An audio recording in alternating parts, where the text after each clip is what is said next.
Hello friends, welcome to my YouTube channel. दोस्तों, आज के सेशन में हम लोग करेंगे एनसीएफ 2005 से जितने भी क्वेश्चन बन सकते हैं दोस्तों, और प्रीवियस ईयर क्वेश्चन पेपर में पूछे जा चुके हैं।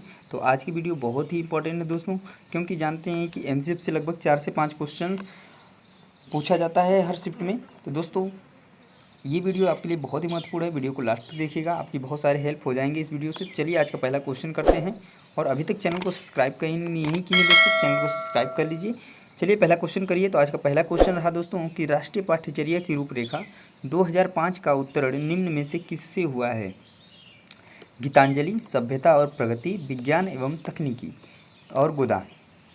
यहाँ पे जो राइट आंसर बनेगा दोस्तों, ऑप्शन नंबर बी बिल्कुल सही हो जाएगा आपका, सभ्यता और प्रगति। ठीक है, नेक्स्ट क्वेश्चन की तरफ चलते हैं दोस्तों। अगला question, question number second question देखिए दोस्तों। सेकंड क्वेश्चन क्या पूछा गया है कि राष्ट्रीय पाठ्यचर्या की रूपरेखा के दिशा निर्देश के अंतर्गत आता है। तो आपके ऑप्शन रहे ज्ञान को स्कूल के बाहरी जीवन से जोड़ना, पढ़ाई रटन प्रणाली से मुक्त हो, परीक्षा को अपेक्षाकृत सरल बनाना और उपरोक्त सभी। तो देखिए यहाँ पे अगर बात करें दोस्तों, तो इस ज्ञान को स्कूल के बाहरी जीवन से जोड़ना भी सही है, और पढ़ाई जो है रटन प्रणाली से मुक्त हो, ठीक है, यानी रटना नहीं हो, तो ये भी सही है। और परीक्षा को अपेक्षाकृत सरल बनाना, ये बात भी सही है। तो यहाँ पे जो राइट आंसर बनेगा दोस्तों, ऑप्शन नंबर डी बिल्कुल सही हो जाएगा। नेक्स्ट क्वेश्चन देखिए, question number third. Question number third में पूछा गया है दोस्तों कि राष्ट्रीय पाठ्यचर्या की रूपरेखा 2005 के मार्गदर्शक सिद्धांतों के विषय में सत्य कथन है। तो पाठ्यचर्या पाठ्यपुस्तक केंद्रित होना चाहिए, अधिगम प्रक्रिया के अंतर्गत ना समझ आने वाली अवधारणाओं को रखना चाहिए, या स्कूल में प्राप्त ज्ञान को बाहरी जीवन से जोड़ना चाहिए, या ऐसी अधिभावी पहचान की अवहेलना करनी चाहिए जो राष्ट्रीय चिंताओं पर आधारित हो। तो यहाँ पे जो राइट आंसर बनेगा दोस्तों, आपका ऑप्शन नंबर सी बिल्कुल सही हो जाएगा, क्योंकि स्कूल में प्राप्त ज्ञान को बाहरी जीवन से जोड़ना जाना चाहिए। नेक्स्ट क्वेश्चन देखिए दोस्तों, क्वेश्चन नंबर 4। क्वेश्चन नंबर 4 में पूछा गया है कि एनसीएफ 2005 के अनुसार सीखना एक क्या है? ज्ञान के निर्माण की प्रक्रिया है, ज्ञान अवरुद्ध करने की प्रक्रिया है, सीखना व्यक्ति विकास को प्रभावित करती है, या उपरोक्त में से कोई नहीं। तो सिंपल सी बात है दोस्तों, यहाँ पे एक राइट आंसर हो जाएगा आपका ऑप्शन नंबर ई। एनसीएफ 2005 के अनुसार सीखना क्या है? ज्ञान के निर्माण की प्रक्रिया है। अगला क्वेश्चन देखिए, क्वेश्चन नंबर 5। क्वेश्चन नंबर 5 में पूछा गया है दोस्तों कि एनसीएफ 2005 के अनुसार बाल केंद्रित शिक्षा शास्त्र में शिक्षा को किस प्रकार नियोजित करने की आवश्यकता है? अभिरुचि के अनुरूप, आर्थिक स्तर के अनुरूप, सामाजिक स्तर के अनुरूप, शारीरिक स्तर के अनुरूप। तो यहाँ पे जो राइट आंसर बनेगा दोस्तों, ऑप्शन नंबर ए बिल्कुल सही हो जाएगा, यानी कि अभिरुचि के अनुरूप। नेक्स्ट क्वेश्चन देखिए दोस्तों, क्वेश्चन नंबर 6। क्वेश्चन नंबर 6 में पूछा गया है कि बच्चों की शारीरिक एवं मनोसामाजिक विकास के लिए निम्न में से क्या जरूरी है? योग, औपचारिक खेल, अनौपचारिक खेल, उपरोक्त सभी। तो यहाँ पे देखिए योग भी जरूरी है, औपचारिक खेल भी जरूरी है, और अनौपचारिक खेल भी। तो यहाँ पे जो राइट आंसर बनेगा दोस्तों, ऑप्शन नंबर डी बिल्कुल सही हो जाएगा। अगला क्वेश्चन देखिए, क्वेश्चन नंबर 7। क्वेश्चन नंबर 7 इस क्वेश्चन का आंसर दीजिए। राष्ट्रीय पाठ्यचर्या की रूपरेखा 2005 के अनुसार कक्षा में शिक्षक की भूमिका कैसी होनी चाहिए? एक उत्प्रेरक के रूप में, आदेशक के रूप में, एक नेता के रूप में, या उपयुक्त में से कोई नहीं। तो यहाँ पे जो है राष्ट्रीय पाठ्यचर्या की रूपरेखा 2005 के अनुसार जो शिक्षक की भूमिका होनी चाहिए दोस्तों, वो होनी चाहिए आपकी एक उत्प्रेरक के रूप में, यानी कि इस क्वेश्चन का जो राइट आंसर बनेगा दोस्तों, ऑप्शन नंबर 1 बिल्कुल सही होगा। नेक्स्ट क्वेश्चन देखिए, क्वेश्चन नंबर 8। क्वेश्चन नंबर 8 में क्वेश्चन है कि एनसीएफ 2005 के अनुसार सत्य नहीं है। ध्यान दीजिएगा, सत्य नहीं है। तो सभी बच्चों में सीखने की क्षमता होती है, ये बात तो सही है। सभी बच्चे स्वभाव से सीखने हेतु प्रेरित रहते हैं। बच्चे व्यक्तिगत स्तर पर एक ही तरह से सीखते हैं। स्कूल के भीतर बाहर दोनों जगह सीखने की प्रक्रिया चलती रहती है। तो देखिए ये सभी ऑप्शंस बिल्कुल सही हैं, बिल्कुल एक ही ऑप्शन को छोड़कर, जो है ऑप्शन नंबर सी। तो यहाँ पे जो राइट आंसर बनेगा, ऑप्शन नंबर सी बिल्कुल सही होगा, यानी कि बच्चे व्यक्तिगत स्तर पर एक ही तरह से सीखते हैं। ये बात एनसीएफ 2005 के अनुसार गलत है। अगला क्वेश्चन देखिए दोस्तों, क्वेश्चन नंबर 9। क्वेश्चन नंबर 9 में पूछा गया है कि एनसीएफ 2005 के अनुसार भाषाई अल्पसंख्यक वाले वर्गों के बच्चों को शिक्षा किस भाषा में दी जानी चाहिए?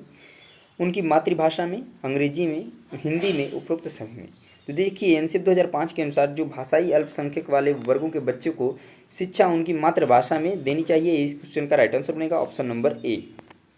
क्वेश्चन नंबर 10 देखिए दोस्तों, क्वेश्चन नंबर 10 है क्या? विभिन्न विवेचनात्मक शिक्षा शास्त्र खुले विमर्श और विविध दृष्टिकोण के माध्यम से लेने की प्रक्रिया को सरल बनाता है। तो सामूहिक निर्णय, एकल निर्णय, स्वार निर्णय इनमें से कोई नहीं। तो यहाँ पे जो राइट आंसर बनेगा दोस्तों ऑप्शन नंबर ए बिल्कुल सही हो जाएगा कि सामूहिक निर्णय लेने की प्रक्रिया को सरल बनाता है। अगले क्वेश्चन की तरफ चलिए दोस्तों, क्वेश्चन नंबर 11। क्वेश्चन नंबर 11 क्या पूछा गया है कि राष्ट्रीय पाठचर्या की रूपरेखा 2005 के अनुसार बच्चों के आकलन का सही तरीका है तो वार्षिक परीक्षाएं, दैनिक गतिविधियां, अर्धवार्षिक परीक्षाएं या इनमें से कोई नहीं। तो यहाँ पे जो राइट आंसर बनेगा दोस्तों ऑप्शन नंबर बी बिल्कुल सही हो जाएगा, क्योंकि एनसीएफ 2005 के अनुसार बच्चों के जो आकलन का सही तरीका है दोस्तों वो क्या है, तो दैनिक गतिविधियाँ हैं। ये इस क्वेश्चन का राइट आंसर बनेगा। अगला क्वेश्चन देखिए दोस्तों, अगला क्वेश्चन क्या पूछा गया है। तो अगला क्वेश्चन पूछा गया है आपका क्वेश्चन नंबर 12 में कि भीड़ भाड़ वाली कक्षाओं में अध्यापन की बात करना निरर्थक है तो पिछड़े, सामान्य, कक्षा केंद्रित या सृजनशील। तो किस तरह के अध्यापन की बात करना निरर्थक है भीड़ वाली कक्षाओं में, तो यहाँ पे जो राइट आंसर मिलेगा दोस्तों ऑप्शन नंबर डी बिल्कुल सही हो जाएगा, यानी कि सृजनशील अध्यापन की बात करना निरर्थक होगा भीड़ भाड़ वाली कक्षाओं में। नेक्स्ट क्वेश्चन देखिए दोस्तों, क्वेश्चन नंबर 13।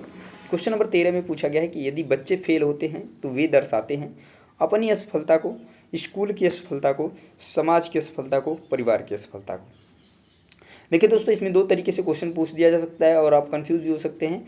इसमें दिया है कि बच्चे फेल होते हैं, तो जब बच्चे फेल होते हैं तो वो किसको दिखाते हैं, स्कूल की असफलता को, और जब एक बच्चा फेल होता है तो किसको दिखाता है, तो स्वयं की असफलता को दिखाता है, यानी कि अपनी असफलता को दिखाता है। ठीक है, तो ये चीज़ ध्यान दीजिएगा, दोनों में ये डिफरेंस होगा। ये दो तरीके से क्वेश्चन पूछे जाते हैं एग्जाम में, इससे सिर्फ इस एक क्वेश्चन से, तो ध्यान दीजिएगा गलती ना हो। अगला क्वेश्चन देखिए, क्वेश्चन नंबर 14। क्वेश्चन नंबर 14 क्या है कि राष्ट्रीय पाठ्यचर्या की रूपरेखा 2005 के अनुसार गणित शिक्षण का लक्ष्य होना चाहिए तार्किक ढंग से सोचना, अमूर्त नोड का निर्माण करना, संचालित करने की योग्यता का विकास करना या उपरोक्त सभी। तो यहाँ पे जो राइट आंसर बनेगा दोस्तों ऑप्शन नंबर 1 बिल्कुल सही हो जाएगा, यानी कि तार्किक ढंग से सोचना वह एनसीएफ 2005 के अनुसार गणित शिक्षण का लक्ष्य होना चाहिए। नेक्स्ट क्वेश्चन देखिए दोस्तों, 1 मिनट सॉरी दोस्तों, यहाँ पे जो 14 में आंसर आपका बन जाएगा क्या है, तार्किक ढंग से सोचना, ठीक है, और अमूर्त नोड का निर्माण करना, संचालित करने की योग्यता का विकास करना। तो यहाँ पे जो राइट आंसर हो जाएगा दोस्तों ऑप्शन नंबर डी बिल्कुल सही हो जाएगा, यानी कि इनकी जो तीनों ऑप्शन है दोस्तों बिल्कुल सही है। ठीक है, सॉरी। नेक्स्ट क्वेश्चन देखिए दोस्तों, क्वेश्चन नंबर 15। क्वेश्चन नंबर 15 क्या है कि पर्यावरण की चिंताओं के प्रति जागरूकता को संपूर्ण स्कूली पाठ्यचर्या में व्याप्त होना चाहिए। तो क्या होना चाहिए, पर्यावरण की चिंताओं के प्रति जागरूकता में, यहाँ पे जो राइट आंसर बनेगा दोस्तों ऑप्शन नंबर सेकंड जो है बिल्कुल सही हो जाएगा, यानी कि पर्यावरण की चिंताओं के प्रति जो जागरूकता को संपूर्ण स्कूली पाठ्यक्रम में व्याप्त होना चाहिए, तो वो क्या है, पर्यावरण। नेक्स्ट क्वेश्चन देखिए दोस्तों, क्वेश्चन नंबर 16। क्वेश्चन नंबर 16 में क्या पूछा गया है कि एनसीएफ 2005 के अनुसार निम्नलिखित में से कौन से विषय प्राथमिक विद्यालय के गणित पाठ्यक्रम का भाग नहीं है। तो प्रतिरूप, अनुपात, चौपड़ और सममिति, इसमें से आपको बताना है। तो यहाँ पे जो राइट आंसर बनेगा दोस्तों ऑप्शन नंबर क्या बन जाएगा, यानी कि प्राथमिक स्तर पे बात करें दोस्तों प्रतिरूप भी है, चौपड़ भी है, सममिति है, बस अनुपात नहीं है। तो ये इस क्वेश्चन का राइट आंसर बन जाएगा, क्योंकि पूछा है कि कौन सा भाग नहीं है। नेक्स्ट क्वेश्चन देखिए दोस्तों, क्वेश्चन नंबर 17। क्वेश्चन नंबर 17 में पूछा गया है कि राष्ट्रीय पाठ्यचर्या की रूपरेखा यानी कि एनसीएफ 2005 की अनुशंसा के अनुसार प्राथमिक विद्यालयों का गणित पाठ्यक्रम कार्यविधिक ज्ञान पर केंद्रित होना चाहिए, गणितीय संकल्पनाओं में कठोरता देने वाला होना चाहिए, छात्रों को प्रगामी गणित के लिए तैयार करने वाला होना चाहिए, या छात्रों के प्रतिदिन के अनुभवों से संबंधित होना चाहिए। यहाँ पे क्या होगा, तो आपका बिल्कुल सही राइट आंसर होगा दोस्तों ऑप्शन नंबर 4, यानी छात्रों के प्रतिदिन के अनुभवों से क्या होना चाहिए, संबंधित होना चाहिए। ये इस क्वेश्चन का राइट आंसर हो जाएगा। नेक्स्ट क्वेश्चन देखिए दोस्तों, क्वेश्चन नंबर 18। क्वेश्चन नंबर 18 में पूछा गया है कि एनसीएफ 2005 की ने अपनी समझ से प्राप्त की है तो क्या मानववाद, व्यवहारवाद, चयनवाद, संज्ञानात्मक सिद्धांत। यहाँ पे राइट आंसर क्या होगा, इस क्वेश्चन का राइट आंसर दीजिए दोस्तों। तो यहाँ पे जो होगा आपका क्या होगा, चयनवाद, यानी कि ने अपनी समझ से प्राप्त की है तो चयनवाद जो है कि प्राप्त की है। अगला क्वेश्चन देखिए दोस्तों, क्वेश्चन नंबर 19। क्वेश्चन नंबर 19 में पूछा गया है कि किस राष्ट्रीय पाठ्यचर्या फ्रेमवर्क ने प्राथमिक स्तर पर एक एकीकृत पाठ्यचर्या क्षेत्र के रूप में पढ़ाए जाने के लिए पर्यावरण अध्ययन की सिफारिश की थी। तो कौन किया था, ये आपको बताना है इस क्वेश्चन में। तो बताइए क्या होगा इस क्वेश्चन का राइट आंसर। तो इस क्वेश्चन का जो राइट आंसर बनेगा दोस्तों आपका बन जाएगा एनसीएफ 1975, यानी कि इस एनसीएफ में पर्यावरण अध्ययन की सिफारिश की थी, कहाँ पर, पढ़ाई जाने के लिए। ठीक है, नेक्स्ट क्वेश्चन देखिए दोस्तों, क्वेश्चन नंबर 20। क्वेश्चन नंबर 20 में क्या पूछा गया है कि राष्ट्रीय पाठ्यचर्या की रूपरेखा 2005 के अनुसार शिक्षक की भूमिका है किस तरीके से है, सत्तावादी, अधिनायकीय, अनुमति परक या सुविधादाता। तो यहाँ पे एनसीएफ 2005 के जो शिक्षक की भूमिका होनी चाहिए वो कैसा होना चाहिए, सुविधादाता के रूप में होना चाहिए। ये इस क्वेश्चन का राइट आंसर बनेगा। अगला क्वेश्चन देखिए दोस्तों, क्वेश्चन नंबर 21। क्वेश्चन नंबर 21 में पूछा गया है कि राष्ट्रीय पाठ्यचर्या की रूपरेखा 2005 के अनुसार प्राथमिक स्तर पर गणित शिक्षण का उद्देश्य निम्नलिखित में से कौन सा नहीं है। ठीक है, तो गणित में उच्चतर और अमूर्त पढ़ाई की तैयारी कराना, गणित को बच्चे की जिंदगी के अनुभवों का भाग बनाना, समस्या समाधान और समस्या प्रस्तुत करने के कौशल को प्रोत्साहित करना या तर्क संगत विचारों को प्रोत्साहित करना। यहाँ पे जो राइट आंसर बनेगा दोस्तों ऑप्शन नंबर 1 बिल्कुल सही हो जाएगा, क्योंकि पूछा है कौन सा भाग नहीं है। तो गणित में उच्चतर और अमूर्त पढ़ाई की तैयारी करना जो है गणित शिक्षण का उद्देश्य नहीं है एनसीएफ 2005 के अनुसार, वो भी कहाँ पर, प्राथमिक स्तर पर। नेक्स्ट क्वेश्चन देखिए दोस्तों, क्वेश्चन नंबर 22। क्वेश्चन नंबर 22 में क्या पूछा गया है कि राष्ट्रीय पाठ्यचर्या की रूपरेखा यानी एनसीएफ 2005 के से पारस करता है कि प्राथमिक स्तर पर गणित को शिक्षा का केंद्र होना चाहिए। तो उच्चतर गणित की तैयारी के लिए गणित के अमूर्त विचार जानना, कक्षा में की गई पढ़ाई को विद्यार्थियों की दैनिक जीवन से जोड़ने में सहायता करना या विद्यार्थियों को गणित की शिक्षा में अंतर्राष्ट्रीय मापदंड अर्जित करने में सहायता करना, क्या होगा इस क्वेश्चन का राइट आंसर दोस्तों। तो इस क्वेश्चन का जो राइट आंसर बनेगा आपका ऑप्शन नंबर 3 बिल्कुल सही हो जाएगा, यानी कक्षा में की गई पढ़ाई को विद्यार्थियों के दैनिक जीवन से जोड़ना। अगला क्वेश्चन देखिए दोस्तों, क्वेश्चन नंबर 23। क्वेश्चन नंबर 23 में पूछा गया है कि पर्यावरण अध्ययन शिक्षण के संदर्भ में राष्ट्रीय पाठ्यचर्या की रूपरेखा यानी कि एनसीएफ 2005 में निम्नलिखित में से किसे प्रस्तावित नहीं करती है। तो बच्चों के अनुभवों और संदर्भों से जोड़ना, हस्तपरक क्रियाकलाप, तकनीक शब्दावली से परिचित कराना और विषयानुसार उपयोगम। तो देखिए नहीं है, निगेटिव क्वेश्चन है, ध्यान दीजिएगा इस चीज़ को। तो यहाँ पर बात करें दोस्तों ऑप्शन नंबर 1 पढ़ेंगे तो बच्चों के अनुभव और संदर्भों से जोड़ना, ये बात बिल्कुल सही है। हस्तपरक क्रियाकलाप ये भी सही है और विषयानुसार उपागम ये भी सही है। यहाँ पे एक ही ऑप्शन गलत है, ऑप्शन नंबर 3, और यही इस क्वेश्चन का राइट आंसर बनेगा, क्योंकि पूछा क्या है कि किसे प्रस्तावित नहीं करती है। अगला क्वेश्चन देखिए, अगला क्वेश्चन क्या है, क्वेश्चन नंबर 24। क्वेश्चन नंबर 24 में पूछा गया है दोस्तों कि एनसीएफ 2005 के अनुसार गलतियां इस कारण से महत्वपूर्ण होती हैं कि यह विद्यार्थियों को उल्टी एवं अनुपगढ़ समूह में वर्गीकृत करने के लिए एक महत्वपूर्ण उपकरण है, या यह अध्यापकों को बच्चों को डांटने के लिए एक तरीका उपलब्ध कराती हैं, या यह बच्चे के विकार की अंतर्दृष्टि उपलब्ध कराती है तथा समाधानों को पहचानने में सहायता करती है, यह कक्षा के कुछ बच्चों को हटाने के लिए आधार उपलब्ध कराती है। तो यहाँ पे जो राइट आंसर बनेगा दोस्तों ऑप्शन नंबर 3 बिल्कुल सही हो जाएगा आपका, यानी कि यह बच्चों के विचार के अंतर्दृष्टि उपलब्ध कराती है तथा समाधानों को पहचानने में सहायता करती है एनसीएफ 2005 के अनुसार। नेक्स्ट क्वेश्चन देखिए दोस्तों, क्वेश्चन नंबर 25। क्वेश्चन नंबर 25 में पूछा गया है दोस्तों कि राष्ट्रीय पाठ्यचर्या की रूपरेखा एनसीएफ 2005 अधिगम की रचनावादी उपागम पर बल देती है क्योंकि वह पर केंद्रित है। तो किस चीज़ पर केंद्रित है, शिक्षक द्वारा प्रभावी व्याख्यान और अनुदेशन, परिभाषा और सूत्रों को याद करना, नियमित गृह कार्य जमा करना या गतिविधियों में शामिल करते हुए शिक्षार्थियों की सक्रिय भागीदारी। तो यहाँ पे जो राइट आंसर बनेगा दोस्तों ऑप्शन नंबर 4 बिल्कुल सही हो जाएगा, यानी कि गतिविधियों में शामिल करते हुए विद्यार्थियों की सक्रिय भागीदारी जो है कि एनसीएफ 2005 अधिगम के रचनावादी उपागम पर बल देती है। नेक्स्ट क्वेश्चन देखिए दोस्तों, क्वेश्चन नंबर 26। क्वेश्चन नंबर 26 में पूछा गया है कि राष्ट्रीय पाठ्यचर्या की रूपरेखा एनसीएफ 2005 प्राथमिक स्तर पर पर्यावरण अध्ययन शिक्षण का प्रमुख उद्देश्य होना चाहिए, स्वतंत्र रूप से प्रयोग करने की कुशलता अर्जित करना, विषय की आधारभूत संकल्पनाओं की आधारभूत समझ का विकास, विषय के आधारभूत सिद्धांतों को याद करना या कक्षा अधिगम को विद्यालय के बाहरी जीवन से जोड़ना। इस क्वेश्चन का राइट आंसर क्या बनेगा दोस्तों, तो यहाँ पे बन जाएगा आपका ऑप्शन नंबर डी बिल्कुल सही हो जाएगा, यानी कक्षा अधिगम को विद्यालय के बाहरी जीवन से जोड़ना, ये जो है पर्यावरण अध्ययन शिक्षण का प्रमुख उद्देश्य होना चाहिए। नेक्स्ट क्वेश्चन देखिए दोस्तों, क्वेश्चन नंबर 27। क्वेश्चन नंबर 27 में पूछा गया है दोस्तों कि राष्ट्रीय पाठ्यचर्या रूपरेखा 2005 में शांति शिक्षा को बढ़ावा देने के लिए कुछ क्रियाओं की अनुशंसा की गई, पाठ्यक्रम में निम्न में से सूचीबद्ध किया गया है। तो महिलाओं के प्रति आदर एवं जिम्मेदारी की दृष्टिकोण विकसित करने के लिए कार्यक्रम आयोजित किए गए, नैतिक शिक्षा को बढ़ाया जाए, शांति शिक्षा को एक अलग विषय के रूप में पढ़ाया जाए या शांति शिक्षा को पाठ्यक्रम में सम्मिलित किया जाए, क्या करना चाहिए क्या। तो यहाँ पे क्या होगा आपका, क्या राइट आंसर बनेगा दोस्तों, तो यहाँ पे बनेगा आपका ऑप्शन नंबर 1, यानी कि महिलाओं के प्रति आदर एवं जिम्मेदारी के दृष्टिकोण को विकसित करने के लिए कार्यक्रम आयोजित किए गए। नेक्स्ट क्वेश्चन देखिए दोस्तों, क्वेश्चन नंबर 28। क्वेश्चन नंबर 28 में क्या पूछा गया है कि एनसीएफ 2005 के संबंध में निम्न में से कौन सा कथन सही है। यह भारत की विद्यालय शिक्षा के संबंध में एक संवैधानिक शोधन है। यह एनसीएफ 2005 द्वारा तैयार किया गया दस्तावेज है जो भारत की विद्यालयी शिक्षा के संबंध में संस्तुतियाँ प्रस्तुत करता है। यह भारत की गुणात्मक शिक्षा के संबंध में यूनेस्को और भारत द्वारा हस्ताक्षरित दस्तावेज है। या उपरोक्त में से कोई नहीं। यहाँ पे क्या होगा आपका राइट आंसर। तो यहाँ पे जो राइट आंसर बनेगा दोस्तों ऑप्शन नंबर बी बिल्कुल सही हो जाएगा कि एनसीएफ 2005 द्वारा तैयार किया गया दस्तावेज है जो भारत की विद्यालयी शिक्षा के संबंध में संस्तुतियाँ प्रस्तुत करता है। अगला क्वेश्चन देखिए दोस्तों, क्वेश्चन नंबर 29। क्वेश्चन नंबर 29 में क्या पूछा गया है कि राष्ट्रीय पाठ्यचर्या की रूपरेखा एनसीएफ 2005 के आधारभूत सिद्धांतों में निम्न में से कौन सा भाग सम्मिलित नहीं है। तो अच्छी बाह्य परीक्षाओं का आयोजन करना, रटने को महत्व प्रदान न करना, पुस्तकों से इतर ज्ञान प्राप्त करना और इनमें से कोई नहीं। कौन सा बनेगा यहाँ पे राइट आंसर।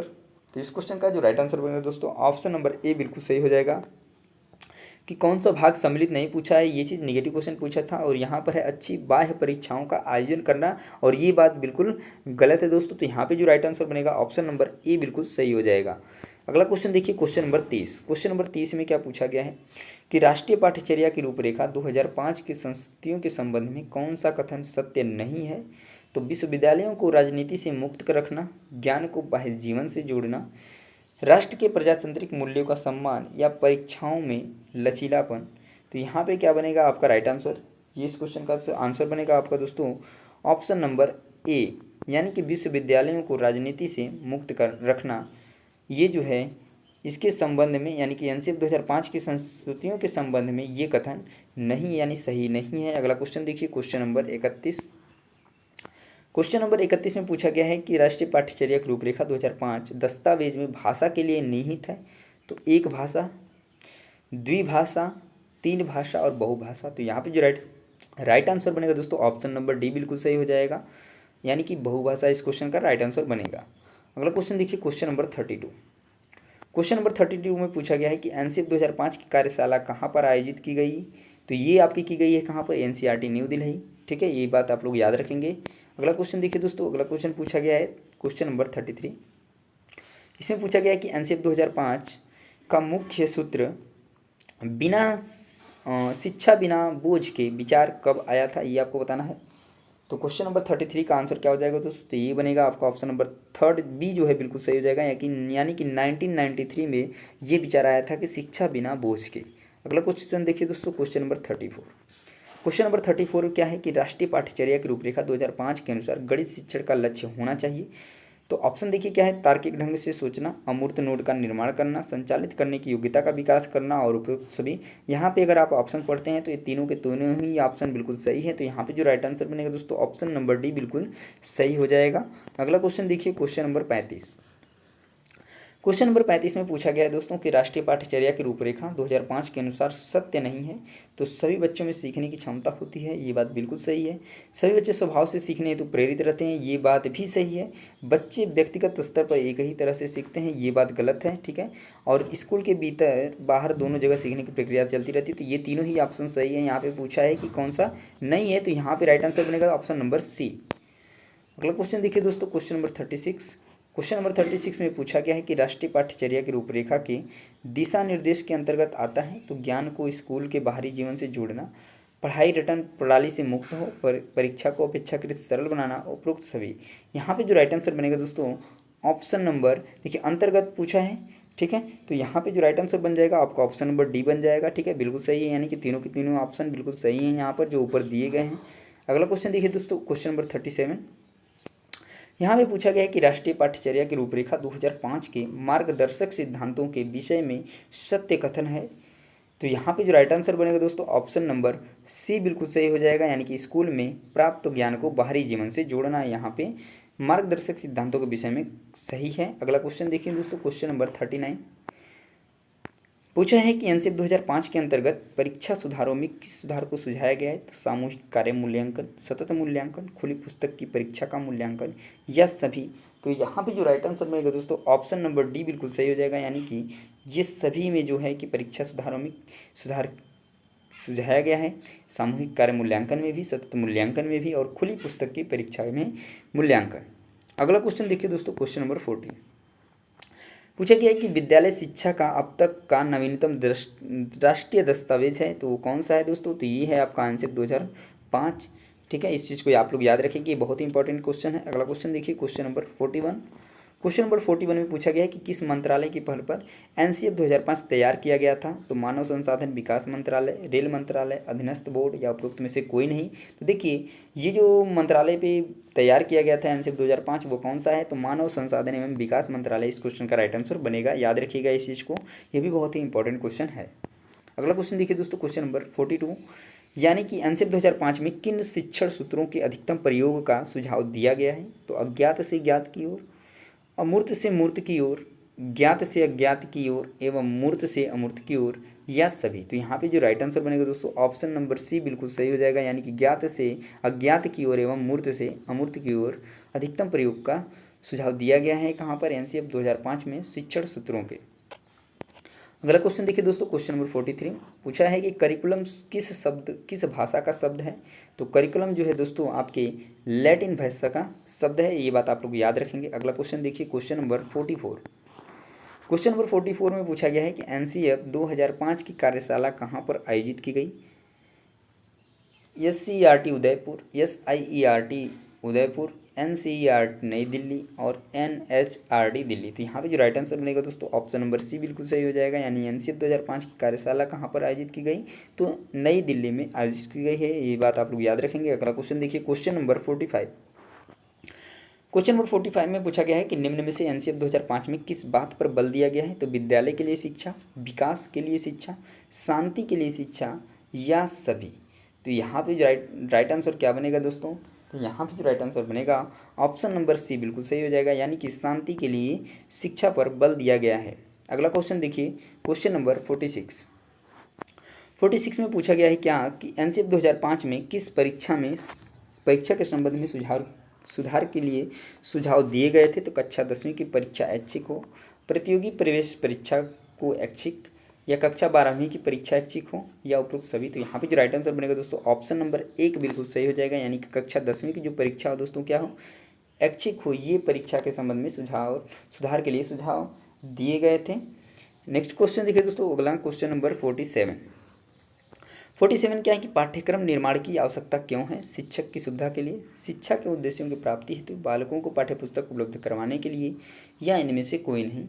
तो यहाँ पे जो राइट आंसर बनेगा दोस्तों ऑप्शन नंबर क्या बन जाएगा? तो ऑप्शन नंबर बी बिल्कुल सही हो जाएगा, यानी कि पाठ्यक्रम निर्माण की आवश्यकता इसलिए क्योंकि शिक्षा के उद्देश्यों की प्राप्ति हो सके। अगला क्वेश्चन देखिए दोस्तों, अगला क्वेश्चन पूछा गया है क्वेश्चन नंबर 48। क्वेश्चन नंबर 48 में पूछा गया है कि एनसीएफ 2005 में सुझाव दिया गया है कि सूचना को क्या मानने से बचा जाए? ज्ञान, सूचना, समझ, या इनमें से कोई नहीं। क्या मानने से बचा जाए ये आपको बताना है सूचना को। तो यहाँ पे जो राइट आंसर बनेगा दोस्तों ऑप्शन नंबर क्या बन जाएगा? ऑप्शन नंबर ए बिल्कुल सही होगा, यानी कि सूचना को क्या मानने से बचना चाहिए? तो ज्ञान। अगला क्वेश्चन देखिए दोस्तों, क्वेश्चन नंबर 49 पूछा है कि एनसीएफ 2005 में कुल अध्यायों की संख्या कितनी है? तो 6, 5, 4, 3, इनमें से कौन सा ऑप्शन सही होगा बताइए। तो यहाँ पे जो राइट आंसर बनेगा दोस्तों ऑप्शन नंबर यानी कि बी जो है बिल्कुल सही होगा, यानी कि 5 अध्यायों की संख्या है।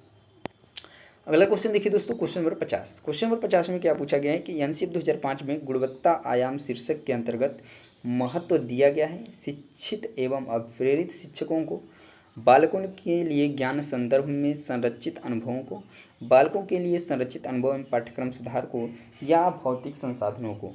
तो यहाँ पे जो राइट आंसर बनेगा दोस्तों ऑप्शन नंबर सी बिल्कुल सही हो जाएगा, यानी बालकों के लिए संरचित अनुभव एवं पाठ्यक्रम सुधार को।